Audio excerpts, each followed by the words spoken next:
What's up, guys? Welcome back to Newswave. Yesterday, we got our first real official numbers for Pokemon Legends ZA. This coming out of Japan, so we see how Legends ZA did here in its opening week, as well as how the Switch 2 sold next to a debut Pokemon game there, and we'll take a look at what ended up being a very top-heavy chart here today. Also, we are be talking about what's setting up to be a big-time, historical reveal later on today with Halo World Championships, because yes, it looks like it is happening, and we'll also be talking about Kirby Air Riders. Sakurai had his 60-minute direct, and you know, I gotta give it to him. It was pretty good because the game looks absolutely packed. All of that and more. Guys, if you enjoy these videos, make sure you hit that like button. Helps out a ton. And if you're new here to the Spawn Wave channel, make sure you subscribe down below. We're here every weekday morning, 8 a.m. Eastern time, working to keep you up to date on all the gaming news. So even if you don't get notified about the video, check it out in the morning. It should be there 8 a.m. Eastern time. Let's start today, though, with, there's just a slew of game announcements that were popping up for the Switch 2, as well as even other platforms. There's like almost this mini direct that was happening on social media. And we'll start first with Fallout 4. Yes, there's a new version of Fallout 4 and a new port. This we can see over on VGC. And this is the Fallout 4 Anniversary Edition. Now, this 10-year-old RPG, by the way, I stopped. I was like, wow, Fallout 4 really is 10 years old. It'll have its 6 official add-ons, in addition to over 150 pieces of Creation Club game mods. They did also put out a trailer to announce the Switch 2 version. Now, we will have the Xbox Series X, S, Xbox One, PC, PlayStation 5, and PlayStation 4 version of the game going live November 10th. And then on the Switch 2, we'll see that out sometime in 2026. We're still waiting for an exact release date on that one. Still, though, Fallout 4 is going to be interesting to see how it performs on the Switch 2. Like, will it be a 60 FPS version of it there? Hard to say. That the Switch 2 CPU is interesting because sometimes I feel like it performs really, really well in games, and then other times developers will be like, we can't quite get it where we want with the downclock CPU, so we'll see if we can figure it out at some point. So this is an interesting one to keep an eye on sometime in 2026. Otherwise, though, on other platforms, look towards it in the first half of November. Also, we did have Assassin's Creed Shadows finally get announced for the Switch 2. I say finally because it's been mentioned by Ubisoft basically in a roundabout way. It's been rumored for a while. We've seen it pop up on retail storefronts, online, and now we have the official announcement. This we can see over on Ubisoft's account. They have a whole trailer and video for it. Naoe and Yasuke are sneaking and slashing their way to the Switch 2 on December 2nd. That is 2 days before Metroid Prime 4. December, it's weird. That first week of December is even starting to get quite a bit of releases in this. So, I'm looking at the trailer for this.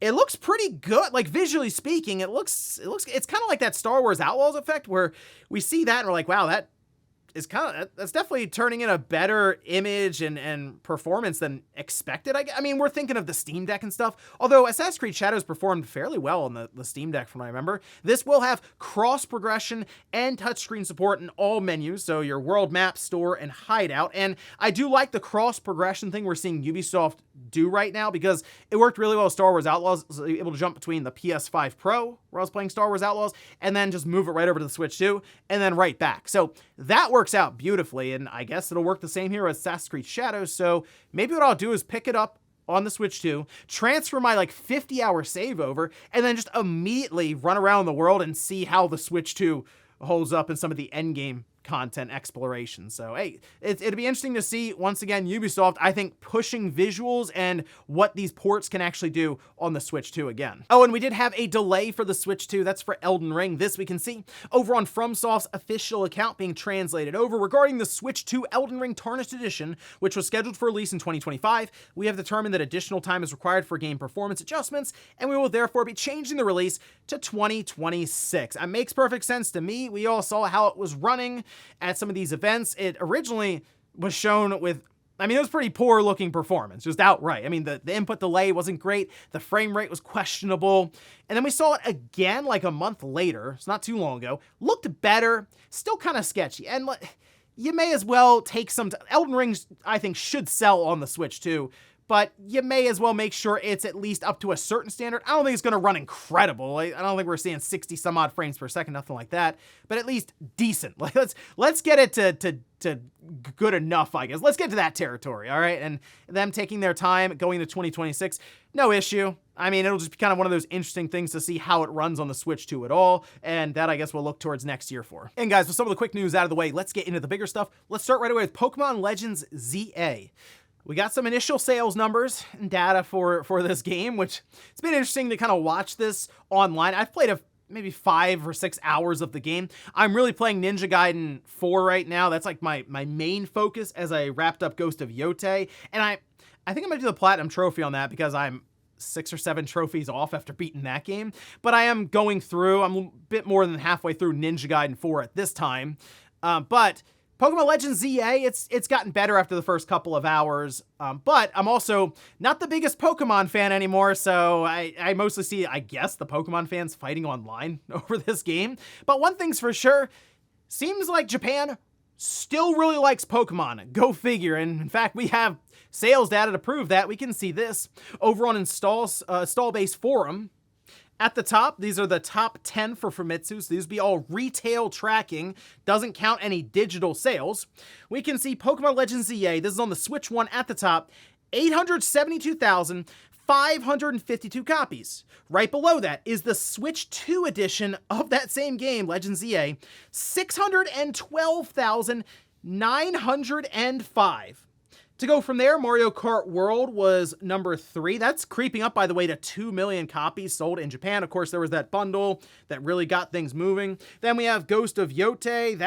That's just clear of 165,000 units there in Japan. Then Super Mario Galaxy 1 and 2, Donkey Kong Bonanza, Battlefield 6, Little Nightmares 3, Minecraft, and Demon Slayer to round out the top 10. Moving over to the hardware, the Switch 2 had a pretty big jump, as you would expect, just clearing 201,000 units for the week. That brings the year-to-date in Japan, tracked by Famitsu, at 2.4 million.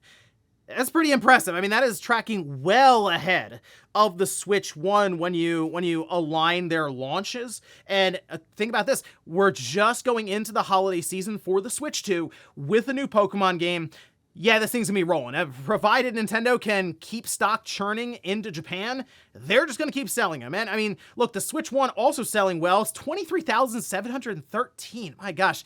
I mean, that's something. I mean, it's clear of 36 million Switch 1 systems in Japan now, but being able to sell 23,000 Switch 1s after already having sold 36 million is just, that's crazy. Then we have the PS5, 12,085 units, the Xbox Series, 188, and there's 23 PS4s that they managed to find and sell in the same week. Just for some comparison here, of course, some of the people on Install Base Forum went back and grabbed Pokemon Legends Arceus, some of the sales that turned in when it initially launched. That was 1.424 million units sold, all right? So 1,424,657. Now, when you compare that to Pokemon Legends ZA with, of course, Switch 2 edition and the Switch 1 edition combined, well, ZA outsold it by roughly 60,000 copies. That came in 1,485,000 basically. So yes, Pokemon Legends ZA rolling along. Now look, I will say with ZA, it's pretty clear there are just more Switch systems. So you have the Switch 1 and the Switch 2 in Japan combined. There's just more than when Legends Arceus came out in, was that January 2022? There's just more Switch systems outright, you know? But also, as we've discussed this at length, every year it seems like we're moving more and more towards digital, so it wouldn't shock me if just even the digital ratio here is higher than it was back in 2022. And again, we see Legends ZA set up, I think, for a massive holiday season alongside of the Switch 2. Arceus came out, the Switch 1 was it was kind of out there, that was it. The Switch 2, I mean, it's still new to the market, and it seems like ZA is going to be the big game that Nintendo puts alongside of it. I mean, it's bundled outright, you know? So think about that with these sales. You also have the bundles and stuff thrown in there. And I think right now we're seeing in Japan, it's probably massive sales in the US as well. And, you know, you see people reacting online to this, they're like, whoa, it's still sold a lot. It's like, yeah, Japan likes Pokemon. That's really the explanation here. And, you know, I've seen, again, a lot of the back and forth online around this, and it kind of to a degree reminds me of like how I was with Call of Duty for a while, where I really liked Call of Duty back in the day, but then it became very clear that either I was getting older, it was probably I was just getting older actually, or they were just slowly targeting a different audience. That's kind of what I think is happening a lot with Pokemon. It's just people are getting older. They're starting to see through some of the flaws in Pokemon, as opposed to when you were younger and you just kind of glossed over them. And you're like, man, those buildings are really flat. And it's like, there's no voice acting. And you're just looking around going, they should be able to do better than this. Yeah, I mean, they should, you'd think, especially with voice acting, how they animate everything out. That's the one thing that really bothers me. But the core gameplay loop, it's still fun. People seem to like it. And that's all it really comes down to for, I'm sure, the Pokemon fans out there. The vast majority of them, the mainstream ones that aren't necessarily as plugged in online, they see Pokemon and they go, that looks fun.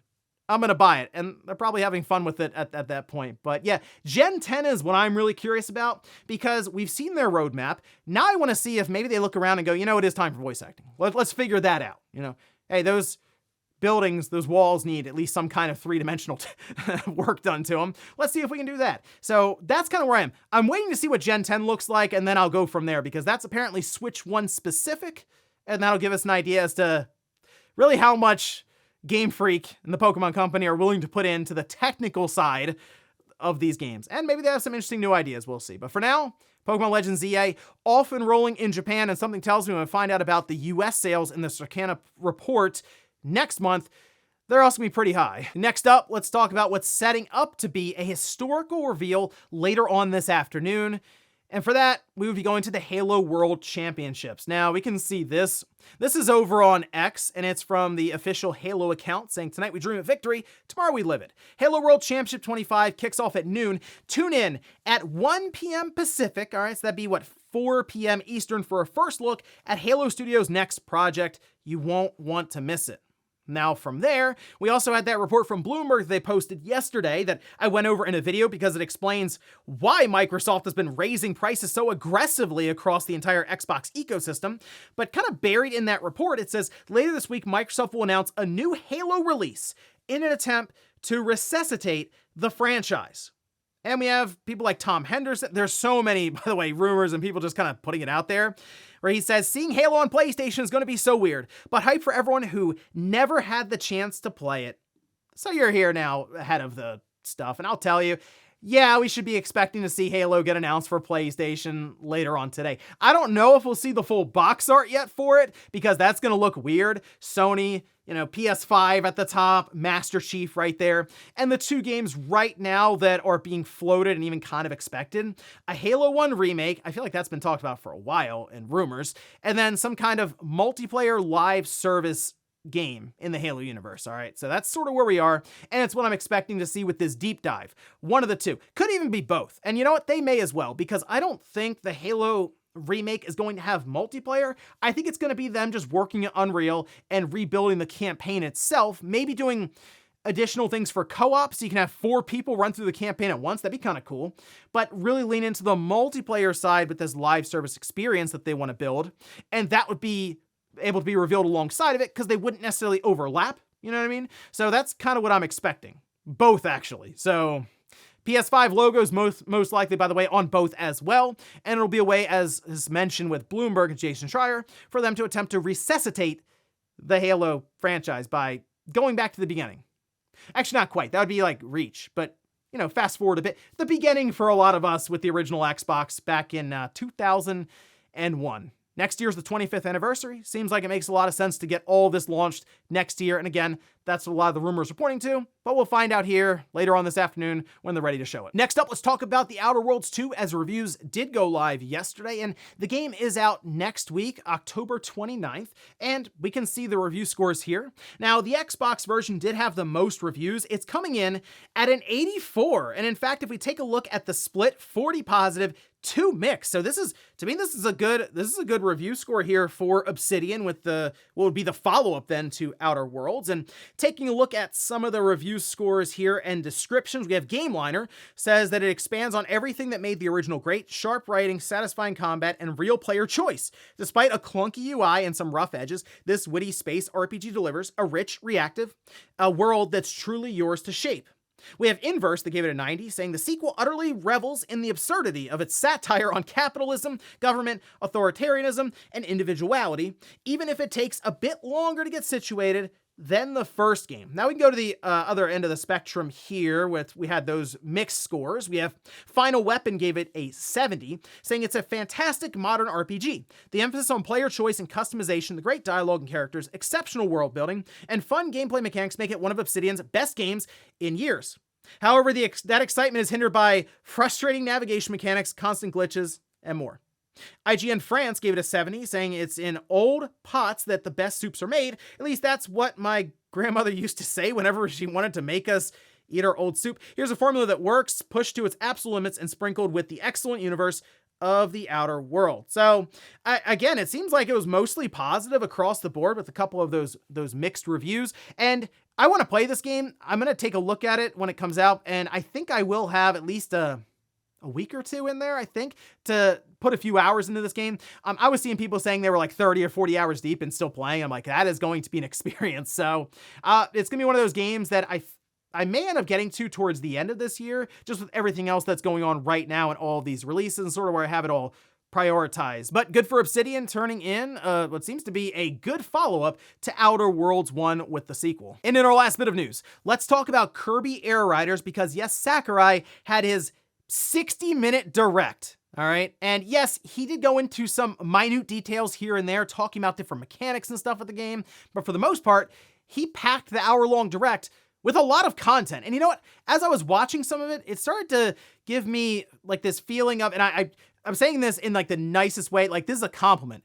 The game I was looking at felt like something from the GameCube era where the original it is, right? Like, so I'm looking at it has that kind of Nintendo feel, Nintendo charm to it, I guess. And it made a lot of sense as I'm watching this, like, yeah, Sakurai really wanted to go back because he told us they made Kirby Air Ride on the GameCube. They had to scrap and redo it very, very quickly. Like I think it was like less than a year or something. This kind of felt like almost a redo for him. So yes, it is still Kirby Air Ride, but it's like Kirby Air Ride, like turned up to 11 basically. And again, it was an hour-long direct. To cover everything would be impossible in one segment for Newswave, but we can take a look at some of the highlights here. Nintendo did put this up on their website. I'll link down below in the sources.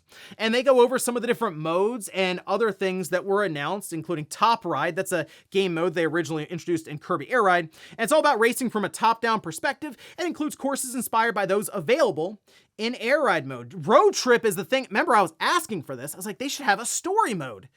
That's what they have. That's Road Trip. In fact, he even kind of hinted towards some of the story and stuff, and it shows apparently the whole thing between Kirby, King Dedede, Bandana, Waddle Dee, Starband, other riders, why they are going out on this journey, and it's kind of hinted at again by Sakurai. But it looks like you're gonna go around and do different challenges and stuff, and cool.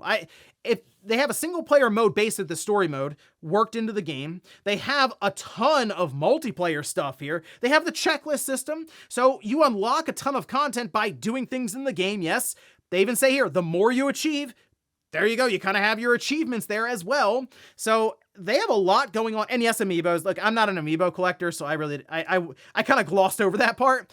They put a lot of amiibo on that table, and we know they're expensive. They're like $50 or something. So he basically had like $200 some odd sitting in front of him. So man, I feel for the amiibo collectors out there. That one's gonna hurt. Otherwise though, you just scroll for so long and there's just a ton of content. And that's just, at this point, I'm ready for Kirby Air Riders to come out. It's coming out here mid-November, and yeah, I'll pick it up and check it out. At least if anything else, this is a Kirby household here. The kids love Kirby, so we'll at least be playing through that with multiplayer, and I'm sure doing some of the story mode. And they have a blast with the one on the GameCube because they started playing Fortnite at one point, and I said, hold on a minute. No, they're doing the dances and stuff. Fortnite is like, they're having fun. I gotta show them where gaming really started, back on the GameCube. And then they asked me why the controllers are wired. So, hey, at least this one's coming out on the Switch too, and we can play that where all the controllers are wireless and it's 4K resolution, and the kids just don't know nowadays, I'm telling you. And before we go to the comments of the day, we'll take a look at the poll that I posted up yesterday, where I ask, are you picking up Kirby Air Riders on Switch 2?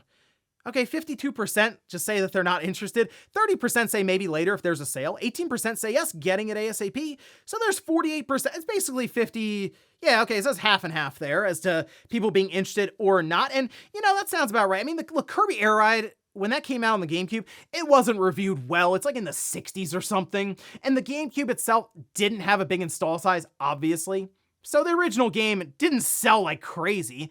But the audience that played it back then, I mean, they are very much dedicated. So I think this will have a pretty good launch. I don't know how, hey, it can't sell worse than the first one. That's kind of the way I'm thinking of it. And Sakurai did say in the presentation, this is kind of it. Like, there's no DLC. It's all complete. And I'm not really going to make another one. So if you want Kirby Air Ride, here it is. Sounded like he's already thinking about moving on to something else. Probably Smash Brothers. Let's be real, Nintendo probably throwing a nice bag at him for that. But this is it. Kirby Air Ride fans out there, he seemed like he really wanted to deliver it to you guys. So we'll see how many people show up on like the first week or so in sales, especially when we see that that initial Japan sales chart. And we'll finish up with the comments of the day, as you're seeing here.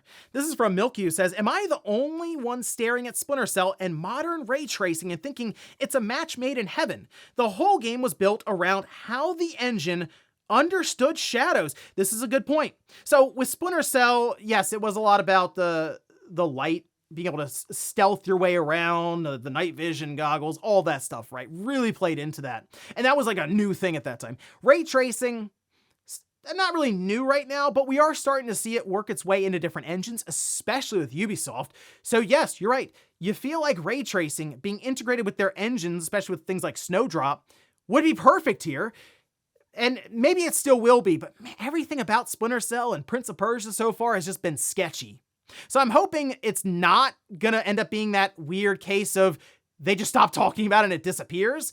I do hope we eventually see it maybe sometime next year, but that job listing for director and stuff, confidence right now in Ubisoft is low. So they kind of have to prove it, and hopefully they're able to do that next year. And ladies and gentlemen, that's going to do it here for Newswave. If you enjoyed this video, guys, hit that like button. If not, hit the dislike. Leave comments down below about everything we talked about here today. If you missed yesterday's Newswave, I'll leave it up here in a card. Or maybe you want to hear more about this explanation as to why Microsoft raised prices on their Xbox ecosystem so aggressively. Well, I got the answer, and I'll leave that in a video right below it. Thanks, guys, for watching, and I'll see you next time.